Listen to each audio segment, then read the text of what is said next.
Welcome on in to another edition of the Ostrom Avenue podcast. Johnny Gadamowitz, joined today by Duke men's lacrosse head coach John Danowski ahead of Syracuse and Duke's matchup this weekend. Coach, how's it going today? Man, it's doing Johnny. This is great to to be part of the Syracuse system here, the radio podcast. Guys always do a great job when it comes to media. And it's an honor for me to be with you today. Oh, well, we appreciate that. It's an honor for you to hop on and really appreciate your valuable time. Coach, I guess let's hop right in. You guys check in at number 10 in the USILA poll this week, 8-3 so far on the year. None of those losses by more than 2 goals. How are you guys kind of feeling as a unit right now, rolling into ACC play the rest of the way here? I have no idea. I know how I feel, but the rest of the guys, I'm not sure. It's, sometimes, just like at Syracuse, sometimes the expectations are so high that the outcomes become more important than the experience. And it's a layer of pressure. I mean, that's why you go to Syracuse, right? To play lacrosse, to get to the Final Four, to win a championship. That's why you come to Duke. And so, like every other team, I've had good days and bad days. And, today, we're just trying to get better today.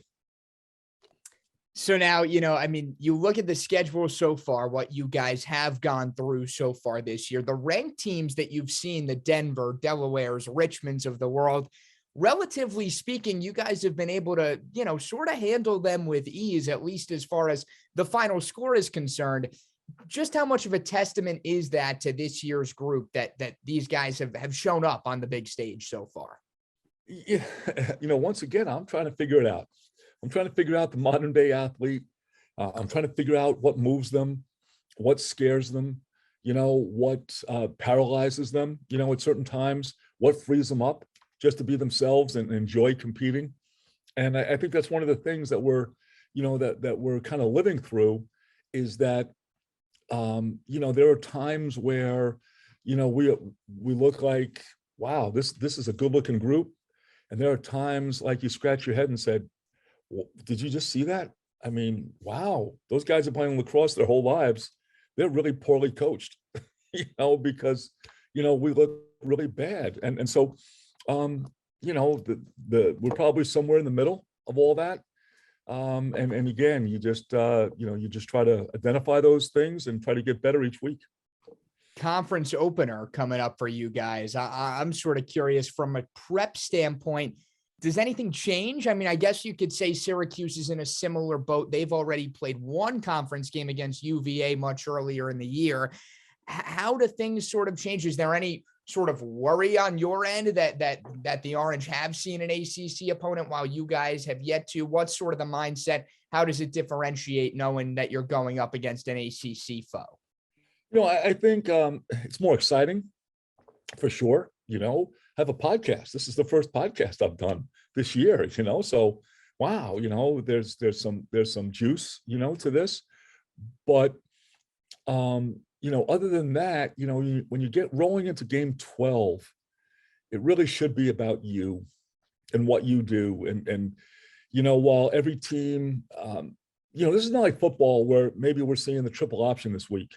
So now we've got to prepare differently. Most teams are going to ride and clear, certain ways. You've seen that already. Goalies don't change too much, week to week. Draw men, whoever's quickest to the whistle on that particular day. Defensively, you're going to slide from the crease. You're going to slide adjacent. You're not going to slide. You might play some zone. But, we've seen a lot of that, this year so far. And it's just about, recognition, communication, and playing without thinking, almost playing as fast as you can and recognizing situations. And so regardless of your opponent, whether you're playing Towson last week or Syracuse this week, those things are not going to change. I know last year, obviously, you guys went about as down to the wire as a game could possibly be when Syracuse traveled to to Durham last season. I know it's a little bit of a new look on both sides. I guess you could say no more Michael Sowers for you guys, no more Stephen Rafis for Syracuse, a new Syracuse coaching staff. What can you sort of take away from last year's matchup that you apply moving into the game this upcoming weekend? I think the thing that we apply is that the last 3 games, in terms of the memory of the guys in our program, the last 3 games with Syracuse have been decided by 1 goal. These have been, we played outdoors up in Syracuse. Was that 2019 before the pandemic? And that was a 1-goal game. 18 was a 1-goal game. Last year was a 1-goal game.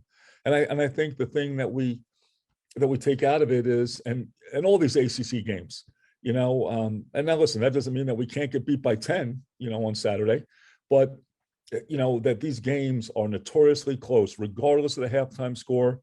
Last year we were up 12-7 at half, and maybe guys in the locker room are thinking, wow, this is easy, 12 goals and a half.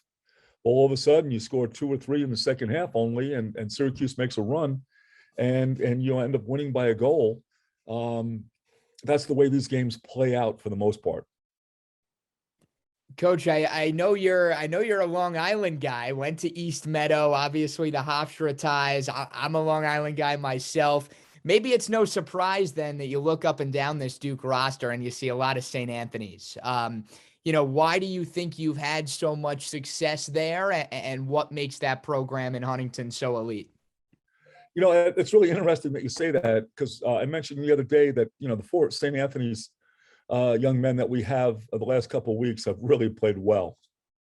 And but these are the first 4 St. Anthony's guys we've had in the program in my 16 years at Duke.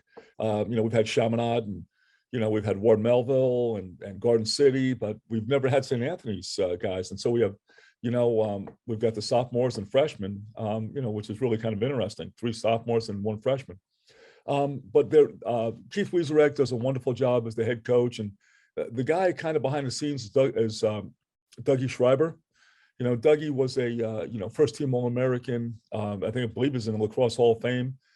He runs the cafeteria, there at St. Anthony's, and he coaches on the side. His son, Tom Schreiber, phenomenal lacrosse player, right? Playing indoor right now for the Toronto Rock, and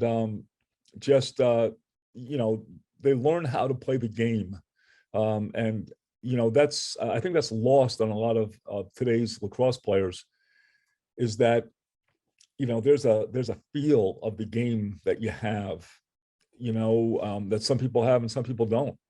I always say that a lot of our students tell me what I have to do to get the A, and I'll do whatever it takes to get the A. But in our sport, you can't tell somebody exactly what to do. It's spontaneous. It's reaction. It's not like football. Take 1 crossover step, look at the hole here between the guard and tackle, and that's where you're going to run. It's not set up. And I think the St. Anthony's coaching staff does a great job of teaching the feel of the game. Going off of that, Long Island kind of being the hotbed that it is, Syracuse saw Stony Brook last week. Nick Kikemo, one of the Orange's better defenders, redshirt freshman, is a Long Island guy as well. I'm curious, over your entire tenure, how much of a recruiting standpoint, considering your background, have you emphasized going to that area? Is there an awareness to make it a point to look elsewhere, get, I don't know, maybe some of the Canadians, upstate New York guys? What's sort of your thought process going into the off season every year as far as looking at Long Island for recruiting, considering the reputation it carries? I think one of the things that's happening in our sport, there's some phenomenal athletes that are playing in the hinterlands, right?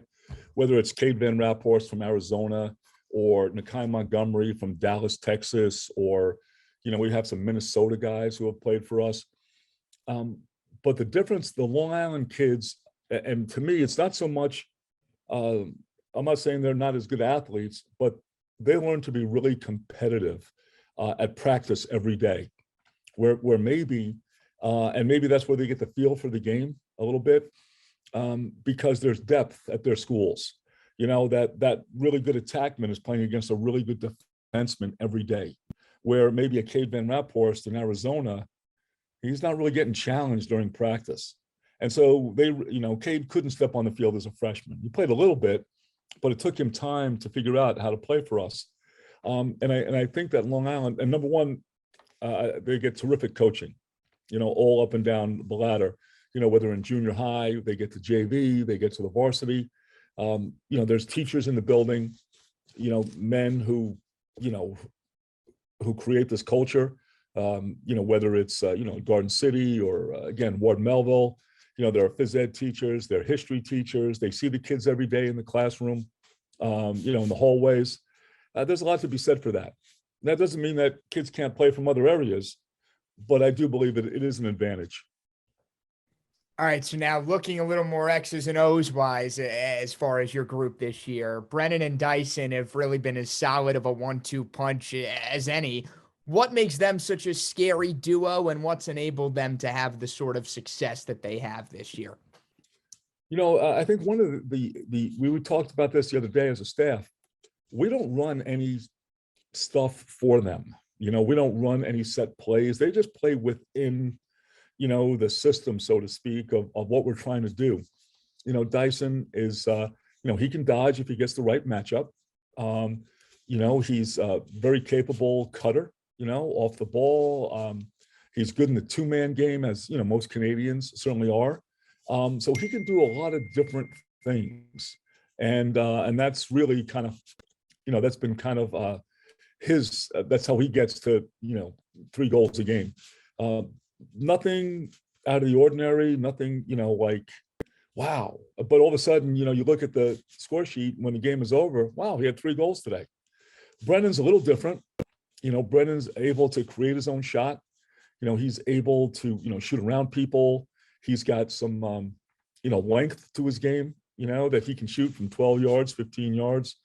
And he's getting better right-handed, which we kind of have been working with him, since he walked on campus, that, that people are going to overplay you. They're going to make you use your right hand.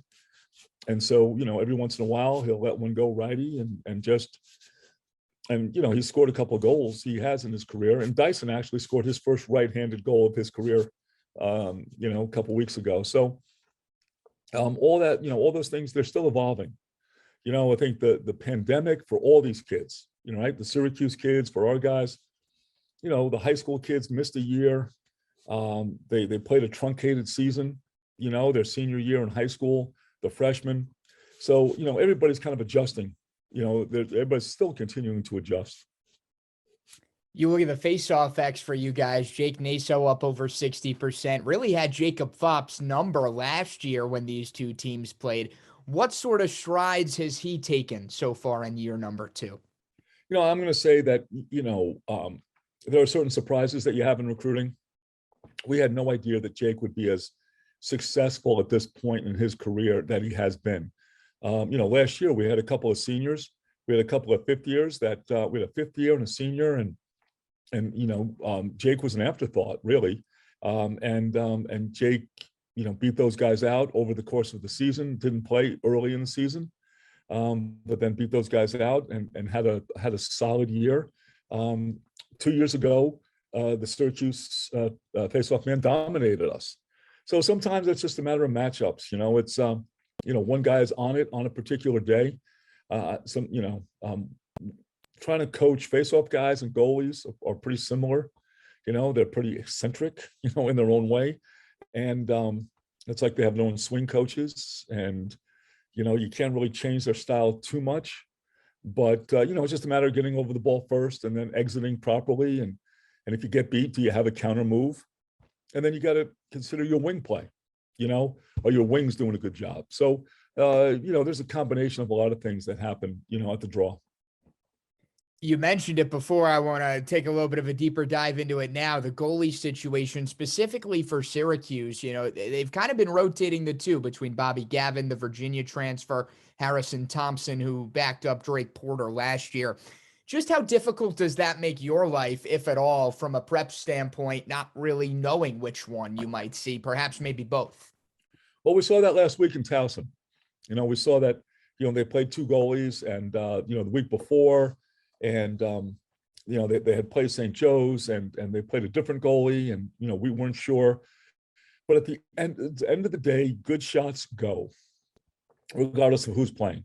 And so, if we're sending the message that, hey, this goalie does this or this, it's, goalies have a tendency, they'll jump to the wide side of the cage, if you show too soon, and they'll steal one every once in a while.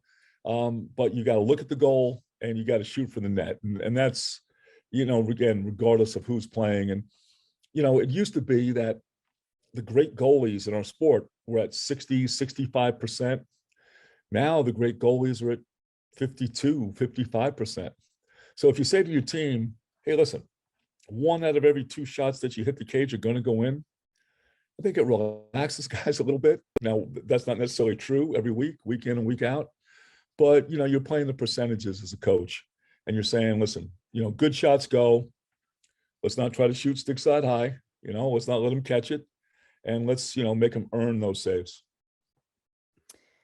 For Syracuse last time out, Tucker Dortovic set a career high 6 goals. You combine him with Brendan Curry. Obviously, Dortovic shifted up to attack this year. What sort of matchup problems does that duo create? And what makes Dortovic and Curry so dynamic from what you've seen over the years? First, Curry, first thing is speed. Speed kills, right? That's an old coaching cliche that we'll throw out there. And when you're faster than your opponent, you can get your hands free. And so you better be aware of where he is on the field, and you better get to his hands quickly. If he can release the ball quicker than you can get to his hands, good shot, the ball's going in. Dortovic he's a player. We've seen this over the years that, you put your best player, if your best player is midfield, is it okay with you when you turn around the sideline that he's standing there next to you? Or do you want him on the field on attack where he never comes off the field? And that's always, and that's a decision that every coaching staff makes, that, you want your I'm going to say magical, but your most dynamic players, you want them to stay on the field. It's not like in basketball where you're going to take your best scorer and say, all right, you can play a third of the time. No, they're on the court all the time. All right, Coach, last one I got for you. When you're looking at the matchup this Saturday, if there's one thing that you're really keying in on that you think could be the difference maker as far as who walks out of the Dome with the victory, what's that one thing you're going to be watching real close? All right, here's cliche number 2, I think. Fundamentals. We have to be fundamentally sound. And that's when we're not fundamentally sound, we're not a very good team. When we are, we're competitive. When we do the things correctly, when we draw 2, get out with our feet, exchange the ball correctly, we keep possession.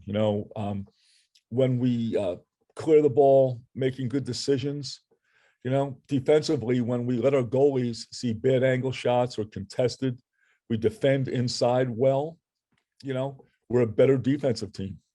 But if we lose sight, if we ball watch, if we're not swiveling our head inside, if we're not doing those things, then we reduce ourselves and we don't become as competitive, and as a coach, you always say, listen, it's okay to get beat as long as you give, you're playing your best, make the other team be better than you. And if they are, then you tip your cap and you move on. But, the one thing you don't want to do is beat yourself. All right. Well, there you have it from the head man himself of the Blue Devils, John Danowski. Coach, thanks so much for taking the time. Really appreciate it.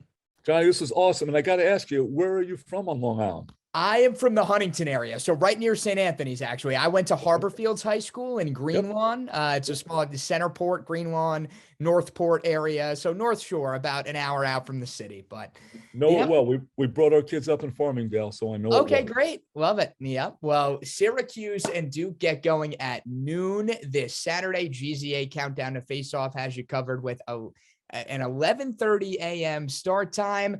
That's going to do it for this edition of the Ostrom Avenue podcast. Thanks so much for tuning in as always, and we'll talk again next week.